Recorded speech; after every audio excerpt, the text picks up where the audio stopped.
السلام عليكم. ان شاء الله الفترة اللي جاية هنحاول نوضح ازاي تقدر تعمل نظام غذائي مناسب لحالتك ومناسب للهدف بتاعك، سواء اذا كنت عايز تخس او عايز تزيد في الوزن، ومن غير ما تروح لدكتور تغذية، او حتى لو هتتابع مع دكتور تغذية تبقى فاهم وجهة نظره وهو بيحط لك الانظمة الغذائية على اساس ايه.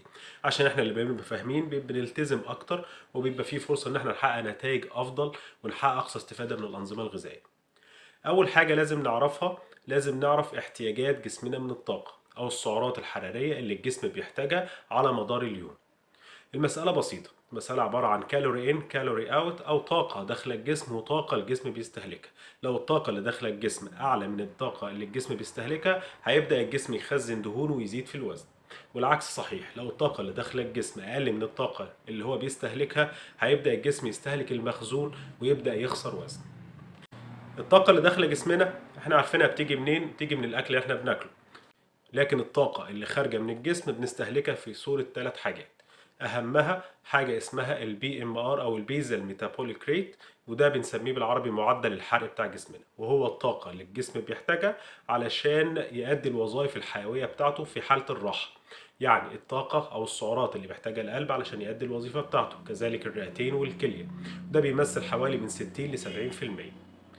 تاني حاجة الجسم بيستهلك طاقة فيها وهي السيرميك فود افكت، او الطاقة اللي بيحتاجها الجهاز الهضمي عشان يهضم الاكل ويكسره لمكونات اصغر يقدر الجسم يمتصها ويستفيد بيها. ودي بتمثل حوالي من 5 ل 10% على حسب نوعية الأكل اللي أنا باكله.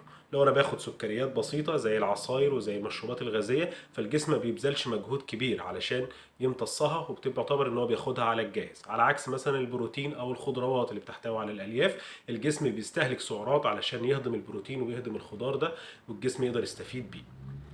تالت حاجة وهو النشاط البدني أو الفيزيكال اكتيفيتي. النشاط البدني ده بيمثل حوالي من 25 ل 30%. أكيد حد قاعد في البيت مش هيحرق سعرات زيه زي اللي طبيعة شغله بتجبره إن هو يتحرك كتير، أو حد بيتمرن وبيمارس تمارين رياضية. كمان في معادلات بقى كتير بتحسب لنا معدل الحرق ده او البي ام ار، عن طريق ان احنا بندخل لها الوزن والطول والسن وهي بتطلع لنا الرقم ده. واشهرها معادله اسمها الهاريس بندكت ايكويشن، ودي بيعتمد عليها ابلكيشن كتير على الموبايل، تطبيقات كتير موجوده على الموبايل ومواقع كمان. هحاول اسيب لكم اللينكات بتاعتها علشان ترجع لها وتدخل لها فيها وزنك وطولك والسن بتاعك، وهو هيطلع لك الرقم بتاع معدل الحرق بتاعك او البيزل ميتابوليك ريت بتاعك. بعد ما بيطلع لنا معدل الحرق بضربه في فاكتور بيمثل النشاط البدني بتاعك. لو انت نشاطك البدني خفيف على قد القعده في البيت بس بنضرب في حوالي 1.2. لو انا النشاط البدني بنزل الشغل مثلا وبرجع البيت بضرب في متوسط، بضرب في 1.37. لو حد بيتمرن مثلا يومين او 3 في الاسبوع بضرب في 1.55، وهكذا. كمان في ميزان الانبادي من ضمن النتائج اللي بيطلع لنا البي ام ار ده، وبيطلع لنا احتياجاتنا اليوميه من السعرات. بعد كده انا ببدا احدد هدفي. لو انا عايز اخس يبقى انا لازم اقلل السعرات بتاعتي ديت، تبقى الطاقه اللي داخله جسمي اقل من الطاقه اللي جسمي بيستهلكها. وبالتالي انا لو احتياجاتي من السعرات حوالي 2000 سعر فانا بعمل نظام غذائي تقريبا بيعمل حوالي 1500 سعر، فانا كده خصمت 500 سعر على مدار اليوم. ده تقريبا يخسسني حوالي نص كيلو في الاسبوع.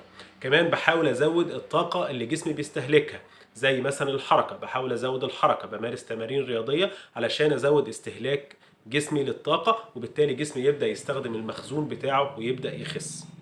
ان شاء الله في المرات الجايه هنحاول نتعلم ازاي نحول الرقم اللي طلع لنا ده او رقم السعرات للنظام الغذائي بتاع ده، نحوله لصوره وجبات، وازاي نقسمها على مدار اليوم عشان نحقق اقصى استفاده من النظام الغذائي بتاعي.